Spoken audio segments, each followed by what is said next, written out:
Bismillahirrahmanirrahim. Alhamdulillahirabbil alamin. Arrahmanirrahim. Maliki yaumiddin. Iyyaka na'budu wa iyyaka nasta'in. Ihdinas siratal mustaqim.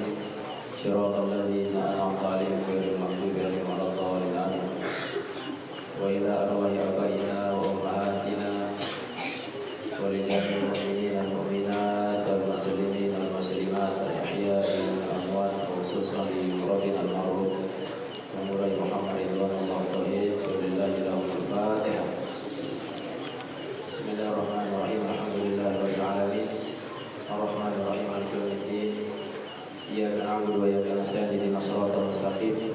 Shiratal ladzina an'amta 'alaihim ghairil maghdubi 'alaihim waladdallin.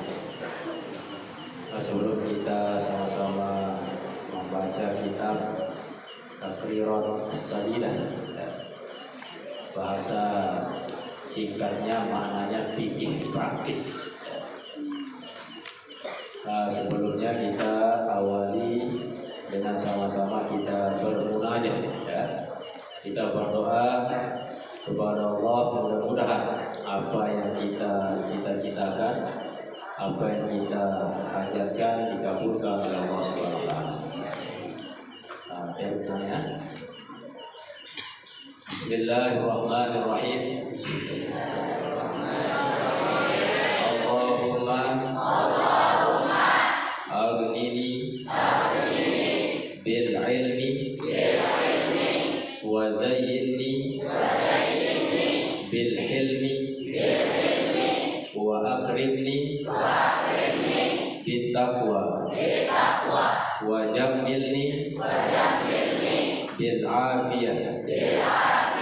Allahumma jannibni munkaratil akhlaq wal a'mali wal ahwa'i wal adwa'i wa sallallahu ala sayyidina wa maulana Muhammadin wa ala alihi wa sahbihi wa sallam. Walhamdulillahirabbil alamin. Allahumma aghnini bil ilmi, ya Allah, kayakanlah aku. Ini makna dari doa yang kita panjatkan tadi. Kayakanlah aku, cukupkanlah aku bil ilmi, dengan ilmu. Tentu kita butuh yang namanya ilmu, karena syarat diterimanya amal itu harus disertai dengan ilmu. Saking utamanya yang namanya ilmu ini, di dalam hadis banyak kita temukan tentang fadhailul ilm, ya, keutamaan orang yang berilmu atau orang alim. Tapi disebutkan dalam suatu hadis, ya, wa fadlul alim 'alal 'abidi ka fadlil qamari 'ala sa'iril qamar. Keutamaan orang yang memiliki ilmu dibandingkan dengan ahli abid atau ibadah, itu diibaratkan seperti utamanya bulan daripada sekian bintang. Bulan itu walaupun satu tapi mampu menerangi gelapnya malam. Berbeda dengan bintang, miliaran bintang, triliunan bintang di langit, tapi sebagai bentuk hiasan saja, tidak mampu menerangi gelapnya malam. Itulah ibaratnya orang yang alim. Nah, itu kita minta, ya Allah, kayakanlah aku dengan ilmu. Wa zayyinni bil hilmi, dan hiasilah aku bil hilmi. Apa artinya hilmi? Ya, lemah lembut, santun, lapang dada. Karena ada orang yang berilmu tapi belum tentu dia memiliki sifat kasih sayang, belum tentu dia memiliki sifat lemah lembut. Apa buktinya? Sering kita lihat, kita saksikan, ya. Ada kelompok ini kita lihat mereka berilmu, alim, ya, menyerang, memvonis, menghina, mencaci maki kelompok yang ini. Nah, kelompok yang dihina ini, dia juga adalah orang yang ada, memiliki ilmu. Nah ini karena dihina, dihujat, dia balik mencaci maki, padahal sama-sama memiliki ilmu. Nah, untuk itu kita juga meminta supaya memiliki hilmi. Ada sopan santun, ada lemah lembutnya, ada kasih sayangnya di sini.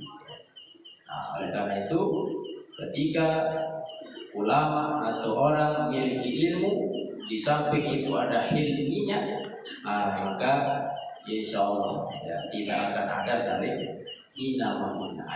Wa akrimni bittaqwa. Ya Allah, muliakanlah aku dengan sifat takwa.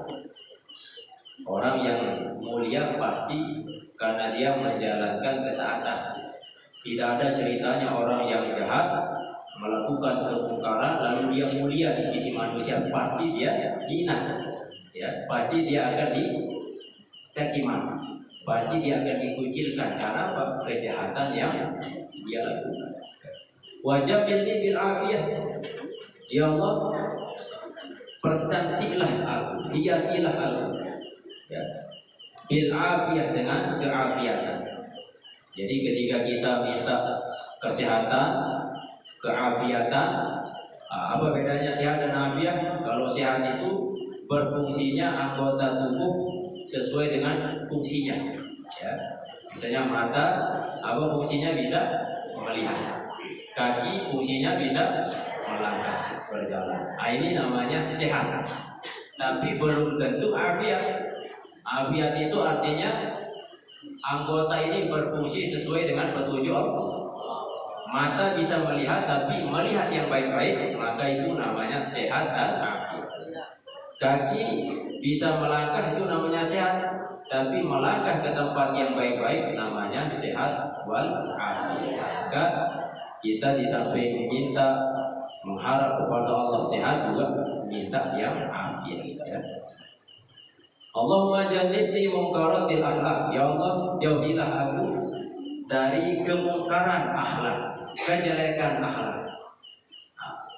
Rasulullah SAW diutus tentu untuk menyempurnakan akhlak. Wal a'mali, ya. Dan jauhilah aku dari kemungkaran amal, perbuatan-perbuatan. Wal ahwa, hawa-hawa nafsu. Wal adwa, dan juga jauhilah aku dari penyakit-penyakit. Inilah doa yang kita baca, dan insya Allah dengan kita membaca di majelis ilmu, majelis zikir, maka Allah SWT insya Allah akan kabulkan. Karena di dalam hadis Rasulullah SAW pernah sampaikan, la yaqudu qaumun yadhkuruna Allah. Tidaklah kumpul suatu kaum di situ berzikir kepada Allah SWT illa hafathumul malaikat. Allah akan menurunkan malaikat, yang mana malaikat itu berfungsi untuk menaungi kita. Ketika kita berdoa di majelis ini, maka malaikat pun akan mengaminkan. Kalau malaikat mengaminkan, maka tentu Allah akan kabulkan. Nah, kita lanjutkan ya. Nah, sekarang kita masuk ke babul ma'. Ya. Nah, jadi ya. Lupa masih. Babul ma'i. Bermula ini suatu bab menjelaskan tentang air. Ta'riful ma'i, adapun definisi air. Huwa sa'ilun syaffafun latifun yatalawwanu bilaunil ina'i yakhluqullahu rayya inda tanawulihi. Ketika membahas tentang air, yang pertama yang harus kita tahu adalah makna air itu. Apa dengan air? Air itu adalah sa'ilun. Apa artinya sa'ilun? Cairan. Jadi bukan bentuknya padat, tapi sa'ilun, cairan. Syafafun, cairannya seperti apa? Syafafun yang jernih. Paham maksudnya jernih? Jernih ya. Latifun yang lembut. Yatalawwanu yang berwarna, bilaunil ina'i dengan warna wadahnya, warna tempat. Yakhluqullahu, Allah menciptakan ar-rayya, ya. Artinya air itu ar-rayya, segar. Jadi air ini yang Allah ciptakan itu ar-rayya, segar. Inda tanawulihi, ketika meneguknya. Nah, itulah makna daripada air. Sesuatu yang cair, yang jernih, yang lembut, yang warnanya itu mengikuti warna tempatnya yang Allah ciptakan untuk hamba-hambanya, makhluknya, yang mana rasanya segar ketika meneguknya. Dan tidak akan ada makhluk di dunia ini yang bisa hidup tanpa adanya air. Makanya ada peribahasa berkata, jadilah seperti air putih. Paham maksudnya? Apa benar? Jadilah seperti air putih. Air putih itu bentuknya sederhana, tetapi manfaatnya, khasiatnya itu sangatlah luar biasa. Ada seorang ketika tidak ada air yang dia minum, maka pasti dia akan mati. Nah, ketika ada air yang sudah masuk ke dalam tubuhnya tidak bisa keluar, maka dia pun juga akan mati. Misalkan contoh, ya. Misalkan dunia ini kemarau, tidak ada air. Lalu ada air 1 gelas. Dan orang yang mampu membeli air ini adalah orang yang paling kaya. Maka orang kaya ini, dia akan siap mengeluarkan hartanya berapapun untuk bisa membeli air yang segelas ini. Karena kalau tidak dia minum, maka dia akan mati. Nah, setelah air ini dia minum, maka pas dicek-cek ternyata kata dokter tidak bisa air ini keluar dari tubuhnya. Lalu dia katakan, saya akan siap keluarkan uang berapapun untuk bisa mengeluarkan air di dalam tubuh saya. Nah, itulah hebatnya air, ya. Tidak masuk ke dalam tubuh, mati. Nah, air di dalam tubuh tidak bisa keluar, itu pun juga menyebabkan mati. Nah, inilah salah satu pentingnya ciptaan Allah yang bernama air, ya. Maka berhusnuzonlah sama air, atau hiduplah bersama air, ya. Jagalah air, karena kita sangat butuh dengan air. Sering saya sampaikan, ya, air itu ketika kita doakan dengan bahasa yang baik, dengan doa-doa yang baik, bagus, ada pujian di situ, maka air itu akan membawa kebaikan. Makanya orang kalau ada hajat, misalnya lagi sakit atau apapun hajat, biasanya dia minta doa kepada kiai, kepada tuan guru lewat wasilah air. Tolong tiupkan, doakan saya. Nah, air ini didoakan dan air ini bisa menyerap doa-doa itu.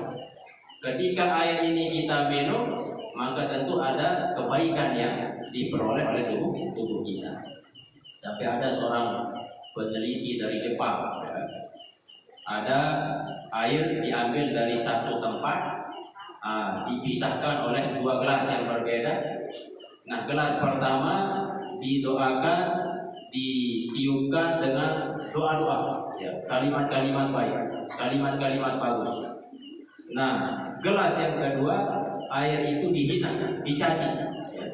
Nah, setelah dibuat kristal, ternyata kristal yang dipuji air itu, ya, menghasilkan kristal yang sangat jernih. Sedangkan air yang dihina, dicaci tadi itu adalah menghasilkan kristal yang keruh. Ini membuktikan bahwa air itu, ya, mempengaruhi hasilnya ketika didoakan yang baik, ya.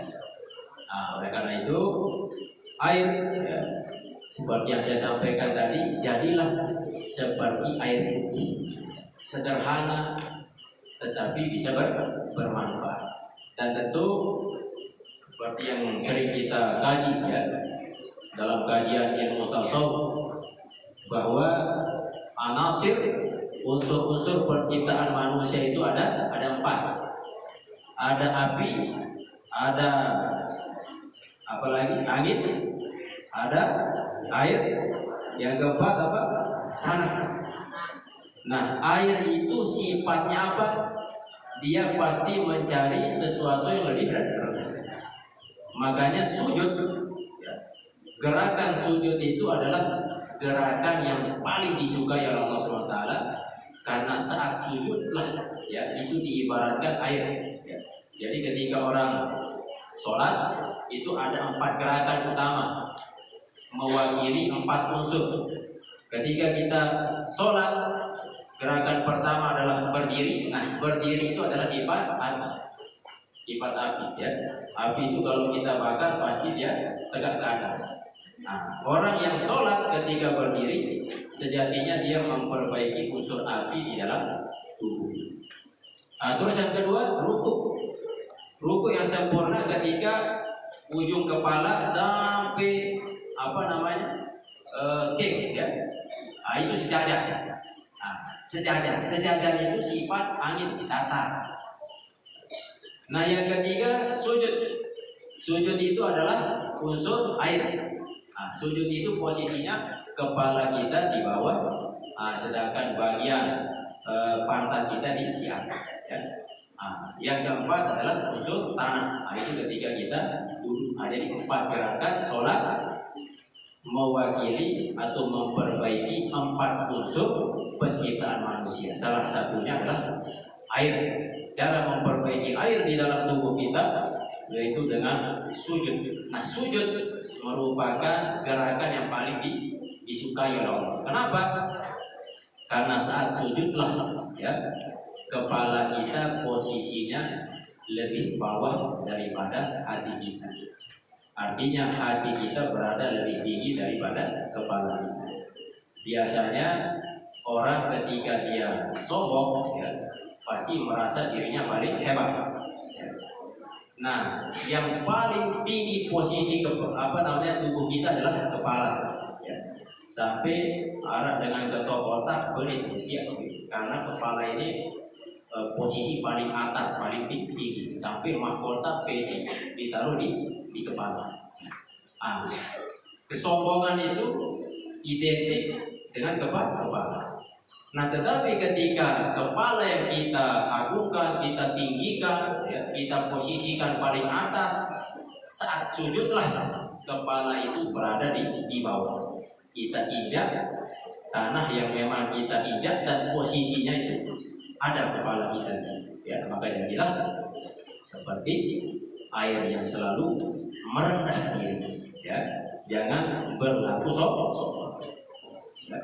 Karena sifat sombong itu ketika dia diibaratkan di atas bangunan. Ketika dia melihat dirinya paling besar, melihat orang lain di bawah gedung itu kecil. Nah, itulah orang yang sombong. Nah, tapi dia tidak sadar bahwa orang yang ada di bawahnya dia pun ketika dilihat kecil dilihat. Ya. Nah, itulah maka air ya, memberikan pelajaran kepada kita hakikat daripada merendahkan. Itulah sifat air. Pasti dia mencari sesuatu yang tempatnya lebih rendah. Aqsamul miyahi ya. Jadi kita kaji air ini secara ilmu syariat ya. Min haitsu mahilluha. Pembagian air dilihat dari tempatnya. Wa asluha, dan dilihat dari sumbernya. Jadi air ini banyak sekali macam-macamnya, dilihat dari tempatnya dan dilihat dari sumbernya. Bilangan datang ini. Maka ulama menyebutnya di sini sab'atun, ada 7. Salah satu minas sama, 3 dari 7 itu berasal dari langit. Ya. Mana air yang datang dari langit? Wahia miyahul matari. Yani air apa kena? Apa kena air matar? wasalji dan wal barodi dan air es. Apa beda salju dan barad? Ini yang punya kitab ada di bawahnya itu ya. Nomor 1 di bawah. As-salju huwa an-nazilu minas samai ma'ian, yaitu air yang turun dari langit, ma'ian bentuknya cair. Summa yajnidu min siddatil barad, kemudian membeku karena terlalu dingin. Biasa ada film-film film kartun kan ada salju ya, dengan bentuknya turun, itu salju namanya karena cuaca yang sangat dingin. Wal barad, sedangkan barad huwa nazilu minas samai jamidan, ya, jadi air yang turun dari langit jamidan dalam keadaan beku, ya, gumpalan es. Fatun minal ardi, 4 macam air yang sumbernya dari bumi. Wahya miyahul bahri, yani air laut. Apa keadaan bahri? Air laut. Saya sampaikan kehebatan air ya. Terus yang kedua dari air bumi, air tanah.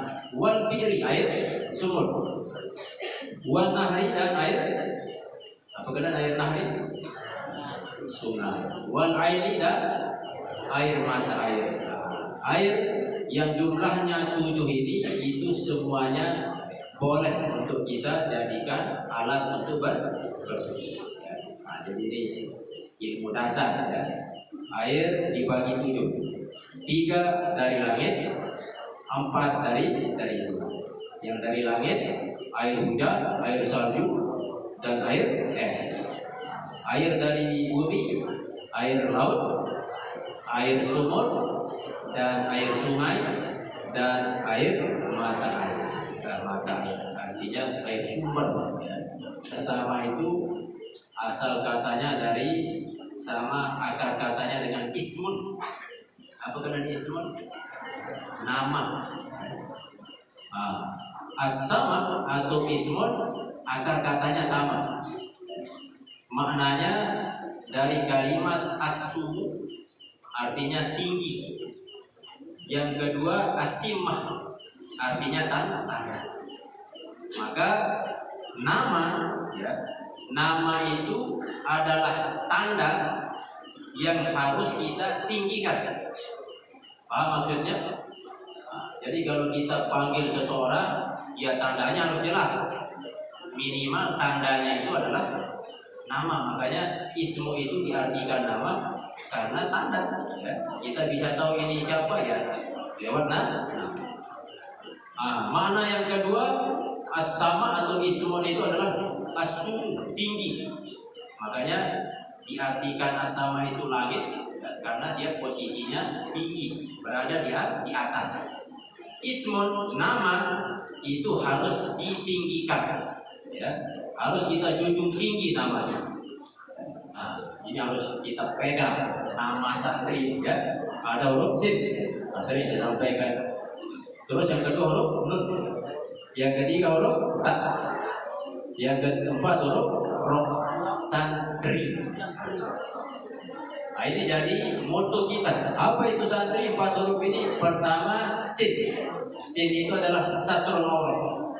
Apa kata satrul aurat? Menutup aurat. Terus yang kedua apa? Huruf apa? Nun. Apa itu? Naibul ulama. Apa kata naibul ulama? Sebagai wakil ulama, ya. Sebagai penerus ulama. Terus yang ketiga apa? Yang ketiga huruf apa? Tarkul ma'asi, meninggalkan maksiat. Jadi santri itu di samping taat juga harus meninggalkan maksiat apapun, ya. Kalau kita tidak mondok, peluang untuk maksiat itu banyak. Ambil contoh, bisa saya bukan wahi pasti, kan? Walaupun kita sudah mondok, tapi karena kita di rumah, peluang untuk maksiat itu banyak. Kalau dulu kita mau buat dosa maksiat, lah lalu sepeda jeging atau pokok ngetik dengan sama di ya. Nanti tidak perlu lalu jauh-jauh ngetik, cukup beli HP, beli pulsa, ada pakai data, tinggal congok ke kamar sambil tutup diri si selimut, buka www selfie. Selalu terus. Terus sampai jam 12 dia terasa, sampai jam 1, sampai jam 2, sampai subuh tidak terasa. Nah terus dengan Tuhan datang cek kamar, bukan tele anak, cahaya bawa selimut, malaikat jaga, padahal dia tele macam-macam. Ini kalau di rumah, dan pasti ada peluang-peluangnya. Kalau di pondok, lalu coba beli buka HP di kamar, diwa terus kan, maka peluang-peluang di pondok untuk maksiat itu sedikit. Memang itu ciri santri takut maksiat. Dan luar biasa godaan untuk diri Imam Syafi'i dulu. Pernah Imam Syafi'i itu ketika tahu subuh kan? Belum terbit matahari, masih seru-seru. Nah saat itu beliau tidak sengaja, dan waktu masih gelap, melihat perempuan, apa? Padahal tertutup. Aku sih penasaran apa? Ternyata dengan gara-gara itu lintelan apalah. Sampai dia bertanya kepada kiainya, "Sakautu ila waqi'in su'ah hibsi farsalani ila takid." Dia mengadu, ya Tuan Syekh, lah apalagi ini nanti telah. Maka Tuan Syekhnya meminta dia untuk meninggalkan maksiat. Ternyata pas nginang-nginang, gara-gara dia melihat sesuatu yang tidak layak. Hilang apalagi kita zaman sekarang punya HP, maka yang sudah pulang, yang punya HP, yang sudah diberikan jual, beli kita Patriot ya, beli kita beli HP. Salib jauh dan urus cek ya. Itu untuk demi kebaikan kalian. Itu pengalaman masih lihat kan? Coba buktikan ya.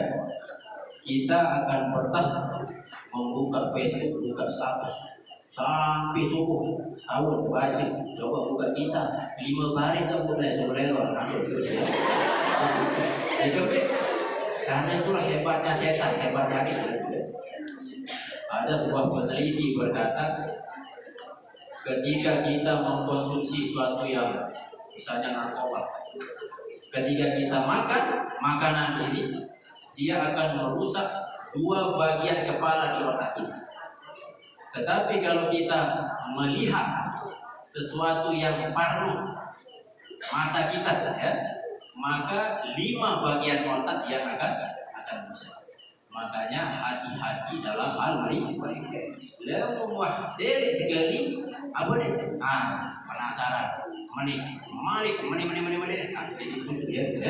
Maka mumpung bersyukurlah yang tidak ada kepeng yang untuk beli HP. Ya. Kita tinggal di pondok, peler kita pilih saja ya. Nanti kalau sudah selesai 10 tahun, 6 tahun, 10 tahun, saya milih menarik, jodoh aku saya milih ya. Itu jelas. Ini ustazah banyak. Dan saat menarik ganjil dengan sedikit paham agama, susah masuk ya. Mondok 10 tahun, menarik ganjil, sampai itu ngaji ya. Lihat itu doa ustazah, sudah jelas. Boleh balik lu. Terus terakhir Ra'isul Ummah. Insyaallah tadi pemimpin umat. Sebelum memulai, mari kita hadiahkan suratul Fatihah kepada guru kita ya, almarhum Dr. Muhammad Ridwanullah Tauhid, dan kepada Ina Ama Berubalo kita niatkan lingga sampai terus berkata keluarga yang mendahului kita. Mudah-mudahan Allah SWT mengampuni dosa-dosanya, menerima amal ibadahnya, dan mudah-mudahan kuburnya dijadikan rombong riyadul jannah. Dan kepada ibu bapak kita khususnya, ya, pondok santri-santriwati, mudah-mudahan diberikan, dilancarkan rezekinya, diberikan keberkahan, ya. Dan kita mudah-mudahan Allah kabulkan hajat kita, cita-cita kita, mudah-mudahan menjadi santri yang soleh, santriwati yang soleh. Kita doakan kepada pondok kita ini, ya, mudah-mudahan menjadi pondok yang menjadi harapan dari diri kita, ya. Mencetak generasi yang berakhlakul karim dari lana walahul fatihah. Bismillahirrahmanirrahim. Alhamdulillah rabbil alamin arrahmanir rahim maliki yaumiddin iyyaka na'budu wa iyyaka nasta'in ihdinas siratal mustaqim siratal ladzina an'amta 'alaihim ghairil maghdubi 'alaihim waladdallin.